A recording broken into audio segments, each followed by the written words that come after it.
अस्सलाम वालेकुम dear students. सो ये जो हमारा नेक्स्ट लेक्चर है मोटर एंड कंक्रीट पे है। अभी तक डिफरेंट मटेरियल्स हमने पढ़े। लास्ट टाइम हमने लाइम एंड सीमेंट पढ़ा था। सो ये नेक्स्ट लेक्चर जो है ये मोटर और कंक्रीट पे है।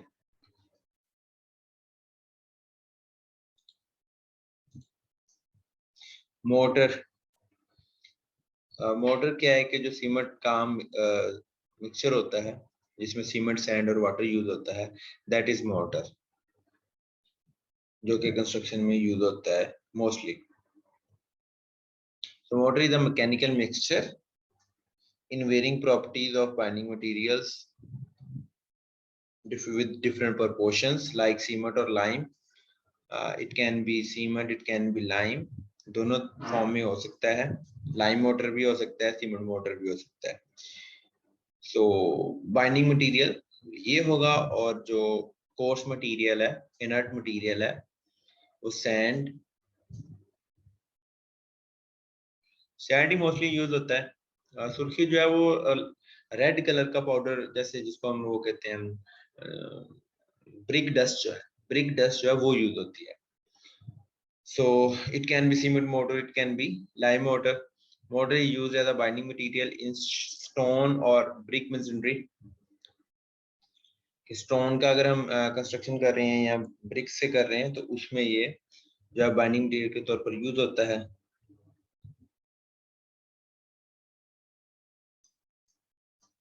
ये प्लास्टिक बिहेवियर शो करता है, इसलिए रफ सरफेसेस के लिए, इरेगुलर सरफेसेस के लिए ये जो है ना उसको प्लेन करता है, रेगुलर शेप देता है। प्लास्टरिंग में यूज होता है, पॉइंटिंग होता है, फिलिंग ऑफ द पोर्स, ठीक है, जॉइन करने में यूज होता है, ठीक है, यहाँ स्लरी के तौर पर भी यूज होता है। It should be easily workable. Properties में अगर हम देखें, एडिकेट स्ट्रेंथ होनी चाहिए उसमें, टेंशन में या कंप्रेशन दोनों कंडीशंस में। It should be durable, quickly setting होनी चाहिए इसकी, चीप होना चाहिए, और जो है वो क्रैक्स नहीं आने चाहिए इसमें। तो ये इसकी कुछ प्रॉपर्टीज हैं। डिफरेंट जगहों पे किस तरह से यूज होता है, क्या क्या इसके यूजेस हैं। तो first is the to fill up the spaces between the bricks और स्टोन्स। जो स्पेसेस उनको फिल करने के लिए, use for moulding purposes, like के बने बनाए डिफरेंट जो है ना वो मोटर के स्ट्रक्चर्स मिलते हैं, ठीक है, जो कि यूज होते हैं कंस्ट्रक्शन में। विंडोज भी बनी बनाई मिलती हैं, पाइप्स जो है वो बने बनाए मिलते हैं, ठीक है। तो ये पाइप्स के जॉइंट्स बनाने में भी ये यूज होता है। सो ओवरऑल जो हम ब्रिक से कोई अगर कंस्ट्रक्शन कर रहे हैं तो उसको फाइन लुक देने के लिए हम मोटर यूज करते हैं, उसकी जनरल अपीयरेंस को इम्प्रूव करने के लिए।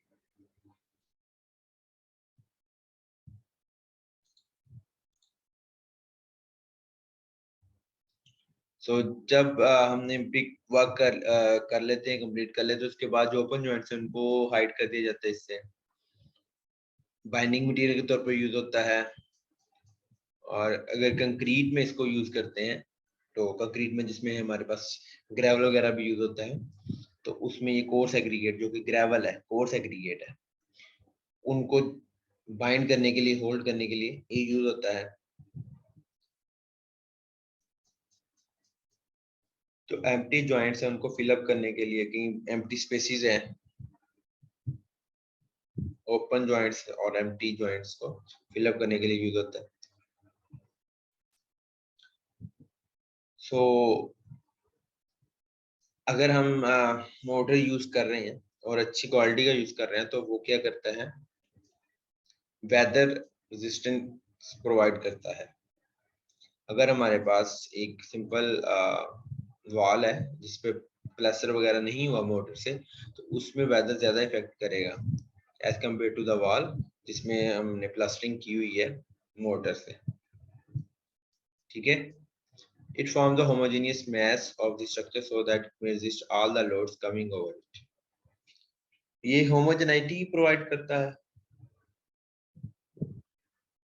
तो अब इसमें क्या होता है कि हम जब अगर दीवार बना रहे हैं, वॉल बना रहे हैं, तो उसमें एक नीचे लेयर आ गई, उसके बाद हम उसके ऊपर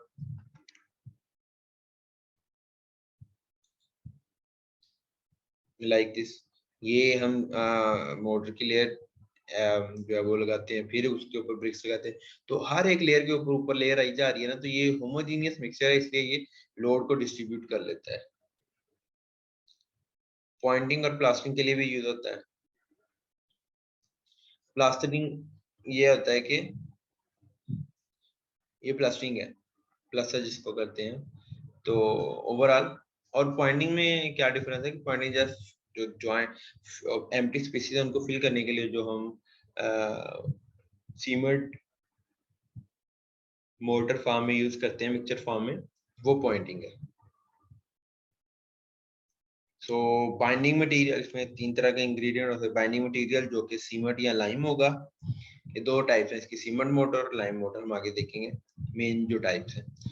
उसके बाद fine aggregates such as sand, surkhi, ashes और वाटर।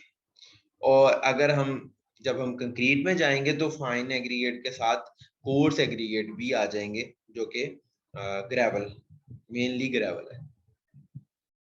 सो cement mortar, lime cement mortar या स्पेशल टाइप के मोटर्स डिफरेंट हो सकते हैं। वो लाइक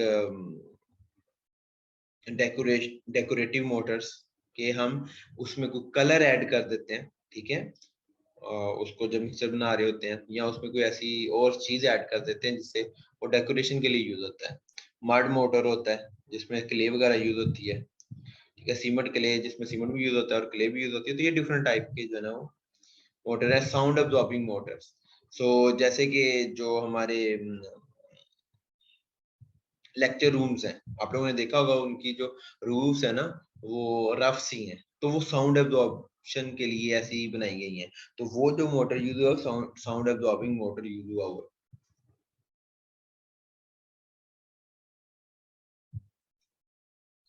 दो तरह के मोटर है, सीमेंट और लाइम। सीमेंट में मोटर्स में क्या होगा, cement as a binding material use होगा, ये स्ट्रॉन्गेस्ट टाइप है इसकी मोटर्स में। और इसमें जो रेशियो यूज होती है 1:3 to 1:6 तक की यूज होती है। ओके, तो प्रिपरेशन में अब इसकी हैंड मिक्सिंग, हम सारी चीजों को ऐड करके हम उसको हाथ से मिक्स करते जाएंगे जब तक उसका कलर जो है ना वो होमोजेनाइज नहीं हो जाएगा ना, एक जैसा नहीं हो जाएगा, तब तक हम उसमें पानी नहीं ऐड करेंगे। और फिर हम ये भी देखेंगे कि कोई क्लम्प्स ना बने हो, फिर हम पानी ऐड कर देंगे उसमें इसमें, और वो ये फॉर्म में आ जाएगा। ये पहले मिक्सिंग करेंगे, फिर इसमें पानी ऐड करेंगे, तो फिर ये फाइनल शेप उसकी होगी। मशीन मिक्सिंग में क्या होता है कि वो सारा मटेरियल इस मशीन में डाल के रोलर में, और इसको रिवॉल्व कर दिया जाता है, जिससे वो बन के तैयार हो जाता है, उसको हम बाहर निकाल लेते हैं। लाइम मोटर, अब इसमें क्या होगा कि लाइम यूज होगा एज अ बाइंडिंग मटेरियल, और फाइन एग्रीगेट के तौर पर सैंड यूज होगा और पानी ऐड करेंगे हम। It is used in the conservation of the buildings originally built using lime mortar, और ये अल्टरनेटिव के तौर पर भी यूज होता है सीमेंट के। और कंजर्वेशन ऑफ बिल्डिंग्स का क्या मतलब है कि फाइनल लुक देने के लिए, कहीं पे फाइनल कोट के लिए यूज होता है।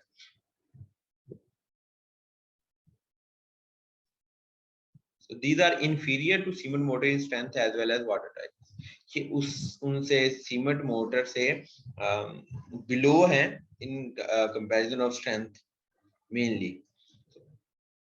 ये अंडरग्राउंड काम वर्क के लिए नहीं यूज हो सकते, क्योंकि जैसे हमने लाइम में पढ़ा भी था, लाइम और सीमेंट जैसे लास्ट में पढ़ा, तो उसमें हमने लाइम देखा था कि लाइम की जो सेटिंग होती है वो कार्बन डाइऑक्साइड की प्रेजेंस में होती है। तो अंडरग्राउंड में कार्बन डाइऑक्साइड नहीं होगी, तो इसलिए अंडरग्राउंड काम जो होता है, जो कंस्ट्रक्शन होती है, उसमें ये यूज नहीं हो सकता। ग्राउंड लेवल से ऊपर ही ये यूज होता है। अब द थर्ड टाइप है लाइम सीमेंट मोटर। अब इसमें लाइम भी यूज होगा और सीमेंट भी यूज होगा। सीमेंट ऐड करने से क्या होता है, हाइड्रोलिसिटी एंड स्ट्रेंथ इंक्रीज होती है। अब ये अगर लाइम भी ऐड कर रहे हैं, इसको कंपो मोटर भी कहते हैं। लाइम ऐड कर रहे हैं और उसमें फिर हम सीमेंट भी ऐड कर रहे हैं, तो सीमेंट ऐड करने के प्रोसेस को गॉजिंग कहते हैं इसको। ये स्ट्रॉन्ग होता है, ज्यादा स्ट्रॉन्ग होता है और डेंसिटी ज्यादा होती है। इसकी प्रोपोर्शन सीमेंट, लाइम और सैंड की, सीमेंट 116, 129, 13, 12 और डिफरेंट इससे भी मजीद हो सकती हैं। तो जब इसमें सीमेंट ऐड करते हैं उसके बाद 2 घंटे के बाद जो है ना वो 2 घंटे के अंदर अंदर इसको यूज करना होता है, अदरवाइज वो ज्यादा हार्ड हो जाएगा। और वो क्योंकि जो लाइम है ना वो जल्दी हार्ड होता है, ठीक है, जल्दी ड्राई हो जाता है। मड मोटर, इसमें क्या होगा कि क्ले या सॉइल यूज होगी। जब इसको हम तैयार करें तो ये देखना है हमने इसकी स्क्रीनिंग करके, इसमें ग्रास वगैरह, पीपल्स, छोटे पत्थर वगैरह नहीं होने चाहिए। चीपेस्ट है लेकिन वीकेस्ट भी हैं। इनका जो लाइफ टाइम है वो 5 to 15 ईयर्स होता है। पुराने घरों में, पुराने दौर में या गांव में अभी भी ये यूज होता है। ये देखिए,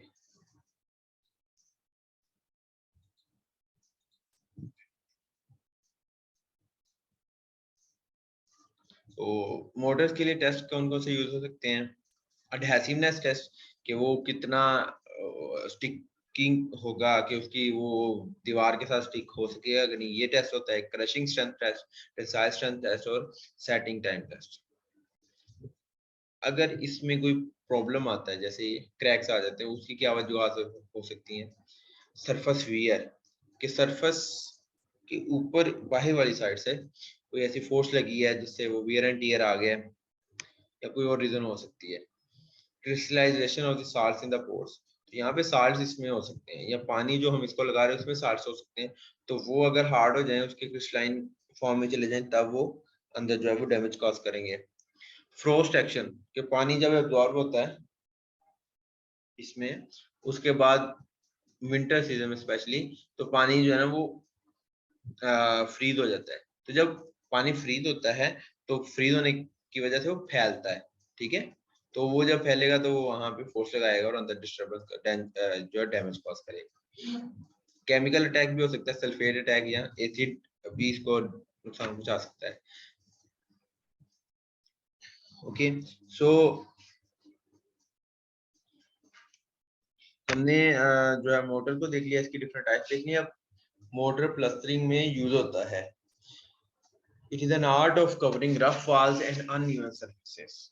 मेन ये दो इसके, इससे इसका क्लियरली अंदाजा होता है कि किस लिए यूज होता है plaster. It is used to provide a true, even, smooth, and finished surface to the work, to protect the surface from atmospheric influences, atmospheric effects को कवर करने के लिए यूज होता है। टू कवर डिफेक्टिव वर्कमैनशिप, जब हम बना रहे होते हैं बिल्डिंग, तो उसमें कहीं पे दीवार जो स्ट्रेट नहीं बनी, कहीं से वो बाहर की तरफ है, कहीं से अंदर की तरफ है, तो अब प्लस्टरिंग से उसको कवर किया जाता है। और अनसाउंड या पोरस मटेरियल्स के लिए भी कवरिंग के तौर पर यूज होता है। लाइम प्लस्टरिंग, सीमेंट और स्टुको, 3 तरह के टाइप हैं।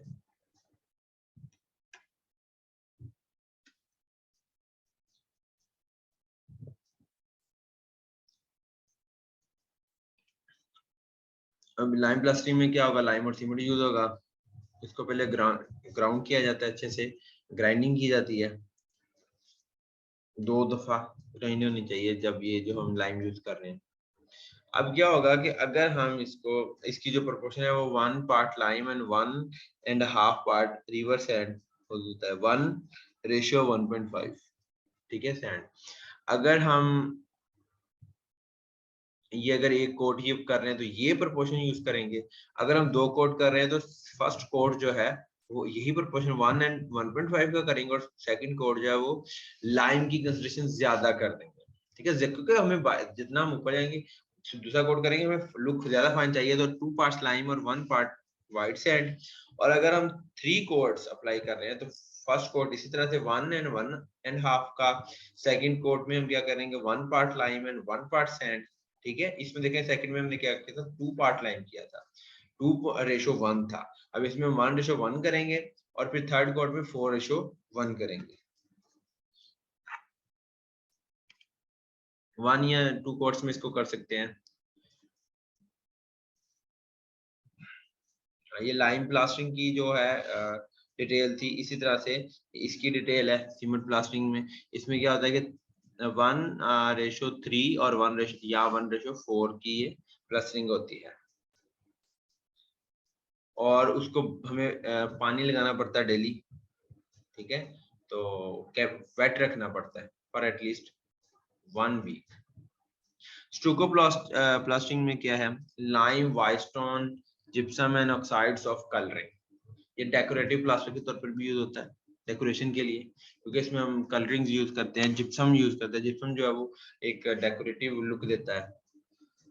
First coat is very coarse, उसको बड़ा रफ सा होता है, मतलब उसमें जो ये मटेरियल इनकी कंसिस्टेंसी ज्यादा होगी, लाइम की कम होगी। Second is fine and finishing coat is very fine.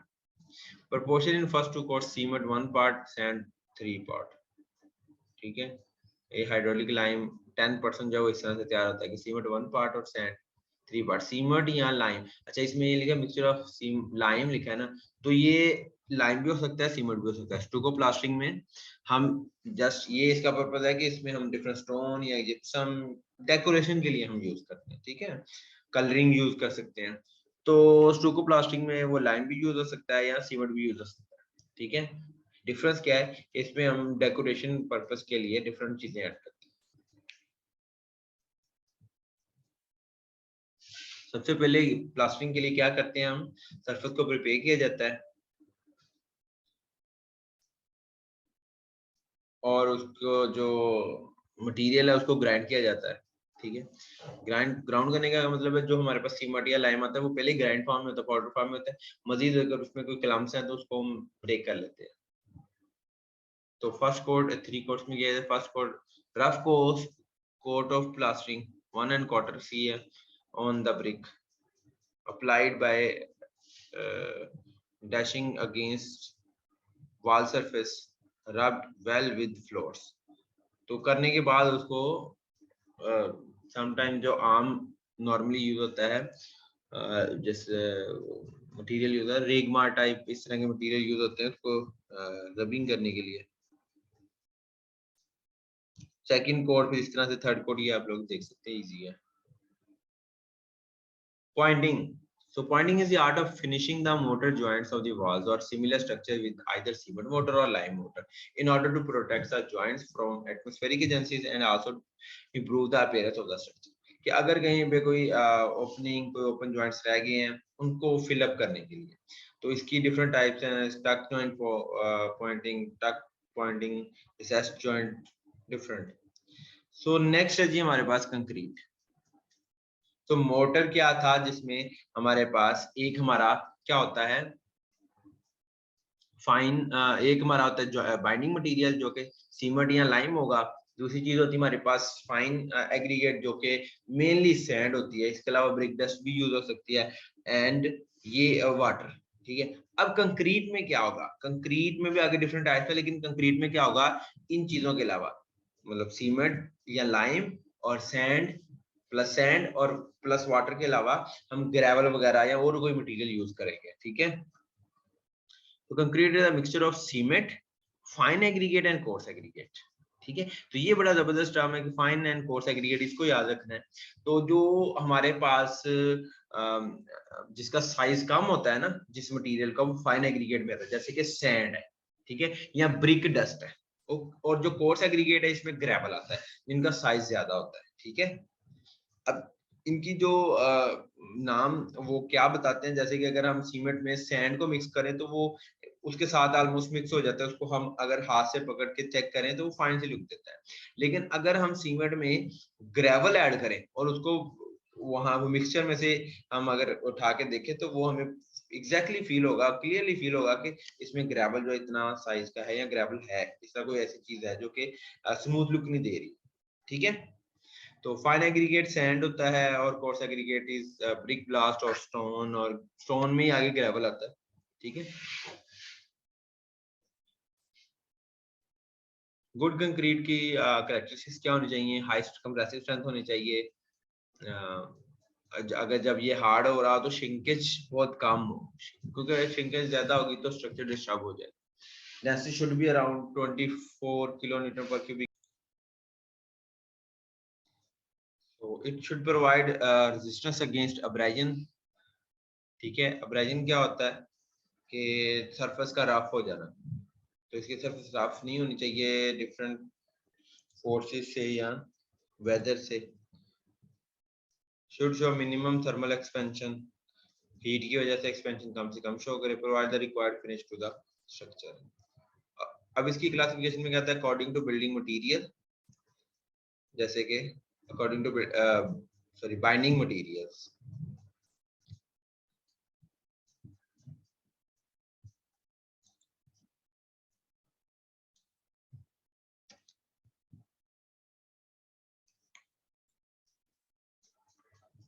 According to design and according to purpose. So according to binding material, cement concrete या lime concrete।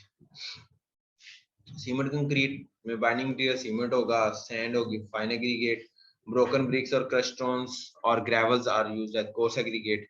तो इनकी प्रोपोर्शन ये हो सकती है, density should be around this 23 kilometre पर cubic metre. Lime concrete में क्या होगा, जो बाइंडिंग मटेरियल है वो लाइम यूज होगा, ठीक है। लाइम, सैंड और कोर्स एग्रीगेट की ये रेशियो होंगी।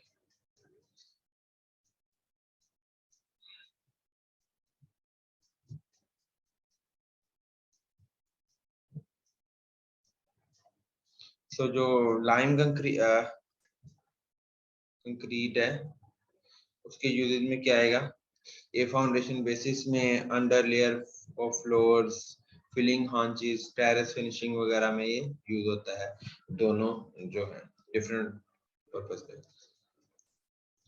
इसमें प्रिकॉशंस क्या हैं कि हमें किन चीजों को ध्यान रखने की, ये रैशेस कॉज करता है, इसलिए डायरेक्ट कांटेक्ट नहीं होना चाहिए, ग्लव्स वगैरह यूज करने चाहिए।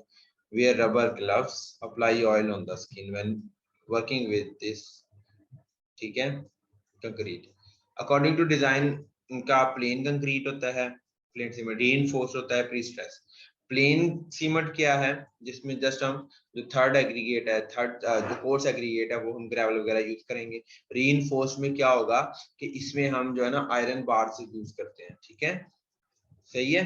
जैसे कि जो जब बिल्डिंग्स बनती हैं, बड़ी बिल्डिंग, तो उनमें जो कॉलम्स बनते हैं ना, वर्टिकल कॉलम्स, तो उनमें जो है वो सीमेंट के साथ साथ ग्रेवल के साथ साथ हम आयरन बार्स यूज करते हैं। Pre stress concrete, cement concrete, इसमें इसको ऑलरेडी पहले से स्ट्रेस अप्लाई किया होता है इसमें। तो the cement concrete in which no reinforcement is provided, concrete और मास्क सीमेंट कंक्रीट, उसको प्लेन सीमेंट कंक्रीट कहते हैं। It's stronger in compression and weak in tension. Okay. It commonly used in the construction column, foundation, gravity dam. ठीक है, तो columns, foundation, basis में basically ये use होता है बेस बनाने में। Reinforce में क्या होगा कि इसमें हम साथ में आयरन बार यूज करेंगे, ठीक है। पोर्टलैंड सीमेंट, इसकी जो है वो रेशियो ये होगी, सैंड सीमेंट, सैंड और ग्रेवल की जो है हमारे पास, और ये uses in the beams and slabs, ठीक है। जो हमारे घरों में लेंटर डलता है उसमें ये यूज होता है, ठीक है। वो स्लैब में, वो चीज स्लैब में आती है, और जो वर्टिकल कॉलम्स होते हैं जिनको आम ज़बान में हम पिलर कहते हैं, ठीक है, पिलर्स में भी ये यूज होता है वर्टिकली। प्री-स्ट्रेस्ड कंक्रीट जो है इस sustainably prestressed during the production process में ही उसको पहले फोर्स लगाई जाती है, ठीक है, फोर्स उस पे apply in manner that strengthen it against tensile forces which will exist when in service. तो उसमें पहले ही जो है ना वो टेंसाइल फोर्सेस अप्लाई की जाती है। ये ब्रिजेस में यूज होता है, क्योंकि ब्रिजेस में कंटिन्यूसली फोर्स लगनी होती है, जो वो टेंशन की स्पेशली टेंसाइल फोर्स लगनी होती है, तो इसलिए वहां पे ये वाला प्री स्ट्रेस कंक्रीट यूज होता है। पर्पस की बेस पे इसकी क्लासिफिकेशन क्या, लाइट वेट, इरेटेड, सारडस्ट कंक्रीट, तो ये हम देखेंगे। लाइट वेट क्या है, पोरस होता है ये, और पोर्टलैंड सीमेंट होता है, लाइट वेट रॉक्स यूज होती हैं इसमें, मतलब जो कोर्स एग्रीगेट है ना उसमें लाइट वेट स्टोन्स वगैरह यूज होते हैं, ठीक है, ग्रेवल के अंदर। लाइट वेट स्टील यूज होता है अगर हम इसको रीइंफोर्स की टर्म्स में लेके जाएंगे, और प्योर वाटर यूज होता है, क्योंकि जो कोई भी पानी अगर जैसे हम यूज करते हैं जो आम होता है उसमें साल्ट्स वगैरह ज्यादा होते हैं, ठीक है, तो प्योर वाटर यूज होगा तो वो उसका उसमें भी साल्ट्स की कंसंट्रेशन भी इसमें ऐड नहीं होगी। तो it provides greater fire resistance, तो जहां पे हमें फायर रेजिस्टेंस चाहिए होगी वहां पे हम ये यूज करेंगे। लेस थर्मल एक्सपेंशन, ये इसके फायदे। Local industrial waste can be use, इसमें यूज हो सकता है जो कोर्स एग्रीगेट के तौर पर। Cost reduces to 30 to 40%। Aerated concrete, अब इसमें भी पोर्स है। Aluminium is added, hydrogen bubbles form cells in concrete, sponge in structure, sponge like structure होता है, ठीक है, ये इस तरह का। रूफ स्लैब्स में, प्री कास्ट यूनिट्स में ये यूज होता है। साडस्ट, अब इसमें जो कोर्स एग्रीगेट है वो साडस्ट यूज होता है, ठीक है। हीट इंसुलेशन के लिए यूज होता है और ये साउंड इंसुलेशन के लिए। Vacuum concrete, excess sand and water is removed, water cement ratio is reduced, और पानी कम लगाया जाता है और उसको भी रिमूव कर दिया जाता है। 20% स्ट्रॉन्गर देन ऑर्डिनरी कंक्रीट। तो ये रीइंफोर्स कंक्रीट का जो वर्क होता है उसमें ये यूज होता है, ठीक है। या कॉलम भी अगर हम बना रहे हैं, पिलर बना रहे हैं, तो उसमें भी ये वैक्यूम कंक्रीट यूज होता है। White and coloured concrete, so white cement is used white concrete में, colored cement is used color concrete में, तो उसमें कोनो कलर ऐड करते हैं। सीमेंट तो वही व्हाइट ही होता है इसमें भी, कलर्ड सीमेंट में भी, लेकिन उसमें हम कोई कलर ऐड कर सकते हैं। कलर्ड एग्रीगेट्स आर यूज, और इसमें जो एग्रीगेट्स यूज होंगे मतलब सैंड और ग्रेवल वगैरह वो भी कलर्ड यूज होंगे, ठीक है। सैंड भी कलर्ड होती है। सो यूज ऑर्नामेंटल फिनिशिंग, खूबसूरती के लिए अच्छा। पार्क लेन्स, पार्क्स में जो है वो जो रास्ते बनाए जाते हैं, पाथवेज बनाए जाते हैं वर्क मूव करने के लिए, वॉक के लिए, तो वहां पे ये यूज होता है। अंडरग्राउंड पेडेस्ट्रियन क्रॉसिंग के लिए यूज होता है। No fine concrete, sand is absent, इसमें सैंड यूज नहीं होती। Drying shrinkage is low, dry होने पे श्रिंक कम से कम होगा ये। Saving of cement, calcium can be used as a light weight concrete, तो ये लाइट वेट के तौर पर यूज होता है क्योंकि सैंड नहीं है, तो सैंड का जो वेट होता है वो ज्यादा होता है सीमेंट से। तो डिसएडवांटेज क्या है? Bond strength is low, compressive strength is low, ठीक है, इसमें डिसएडवांटेज है, क्योंकि जब कंप्रेस करेंगे तो अगर सैंड नहीं है तो वो अब्सॉर्ब भी नहीं करेगा जो है वो लोड को। इसमें इंग्रेडिएंट्स क्या होते हैं? सीमेंट जो बाइंडिंग मटेरियल के तौर पर यूज होता है कंक्रीट में, ये कंक्रीट के इंग्रेडिएंट्स की बात हो रही है, ओके। तो सीमेंट क्या प्रोवाइड करता है? बेसिकली ये जो है ये बाइंडिंग मटेरियल है, ठीक है। तो वॉइड्स जो है वो उनको फिलअप करता है, एग्रीगेट्स को बाइंड करता है और स्ट्रेंथ देता है। सैंड जो है वो फाइन एग्रीगेट है, इसकी कैरेक्टरिस्टिक क्या है? क्लीन, शार्प एंड एंगुलर होती है, hard, strong and durable, highly silicon and free from impurities, ठीक है। अगर हमने उसको सीव से पास किया होता है वो इम्प्योरिटीज नहीं होती उसमें। Function, it फिल्स the voids present in the course aggregates, ठीक है, कोर्स एग्रीगेट जो कि ग्रेवल वगैरह है। It minimises shrinkage and cracking, it prepare concrete economically, it अगर हम सिर्फ सीमेंट यूज करेंगे तो वो महंगा पड़ेगा। It assist cement on to hardening. Coarse aggregate में क्या चीज आ जाएगी? It act the main pillar and bulk of the concrete, concrete में ज्यादा क्वांटिटी क्योंकि इसका साइज ज्यादा होता है, ठीक है। तो उसमें ग्रेवल वगैरह, ब्रिक बर्निंग ब्लास्ट जो होता है, मतलब ब्रिक ब्लास्ट पीछे भी एक वर्ड था, तो वो ब्रिक ब्लास्ट का मतलब ये होता है कि अगर हम ब्रिक को तोड़ते हैं तो उसका जो वो मटेरियल आएगा तो वो हम यूज कर सकते हैं, ठीक है, ग्रेवल की जगह पे, और ये यूज होता भी अक्सर। तो कैरेक्टरिस्टिक्स क्या है कि हार्ड एंड टफ होता है, angular and cubical in shape, fire resistance and durable, free from chemical and coating of clay. It makes solid and hard mass, it increases crushing strength, it cheaper than cement, directly help in the economy. Water, what it plays important role in mixing, laying, compaction and setting hardening. The quantity of water used should be sufficient for chemical mixing or chemical characteristics. So it wets the surface of the aggregate, it facilitates spreading of cement, cement को spread करने में, ठीक है, properly. It lubricates the surface of the water, surface of the concrete. It chemically combined with various compounds in the cement. Preparation of cement concrete, सबसे पहले क्या, selection, storing and batching of the aggregate, कौन सा हमने aggregate use करना है, cement कौन सा यूज करना है, फिर उनको मिक्स करना है, फिर उनको ट्रांसपोर्ट करना है, प्लेस करना है मिक्सिंग में, उसके बाद ट्रांसपोर्ट करेंगे जहाँ चाहिए, हम नीचे बना रहे हैं 3rd फ्लोर पे चाहिए तो वहां तक ट्रांसपोर्ट करेंगे, फिर उसको प्लेसिंग करेंगे, उसकी फिनिशिंग और क्योरिंग। तो mixing, ingredient mixing of the by hand and machine mixing, तो जिस तरह से हमने मोटर की मिक्सिंग देखी हैंड और मशीन, उसी तरह से ये, ठीक है, सेम। और इसमें वो आ जाएगा कि अब एडिशनल क्या आया कि ग्रेवल आया, मशीन मिक्सिंग उसी तरह से। ट्रांसपोर्टेशन, ये देखें इस तरह से फिर ट्रॉलीज वगैरह में डाल के, तो आयरन पैन या व्हील बारोस जो है, ये ट्रॉली वगैरह इसमें डाल के हम जहाँ चाहिए तो वहां तक लेके जाते हैं, उसको वहां गिराते हैं, फिर दोबारा से वो डाल के, यहाँ सिंपल जो आयरन पैन वगैरह सिंपल आम जुबान में जैसे तसला बोलते हैं, उसमें हम यूज करते हैं इसको।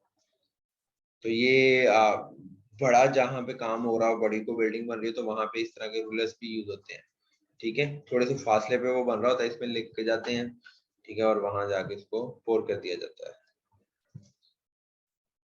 ठीक है। तो अगर इस तरह से ये आ रहा है तो उस तरह से इसकी प्लेसिंग ये पाइप के थ्रू होती है। क्योरिंग क्या है, फिर उसको हमने पानी में वेट रखना है ताकि स्ट्रेंथ ज्यादा हो, इसका जो टाइम है पोर्टलैंड सीमेंट जिसमें यूज हो रहा हो कंक्रीट में, 7 to 14 डेज है। स्प्रिंकलिंग वाटर, पानी उसके ऊपर हम पानी से भी कर सकते हैं, स्टीम से भी कर सकते हैं, ठीक है, तो ये पानी स्प्रिंकल हो रहा है, ठीक है, और ये स्टीम से भी हो रहा है, या इस तरह से पाउंड की फॉर्म में ज्यादा पानी भी हम दे सकते हैं, ये 3rd मेथड। ओके जी, यहाँ तक ये आपका जो लेक्चर है, इसमें अगर कोई क्वेश्चन हो तो आप नीचे कमेंट सेक्शन में भी पूछ सकते हैं, आप लोग मैसेज करके भी पूछ सकते हैं, ठीक है जी। ओके जी, अल्लाह हाफिज।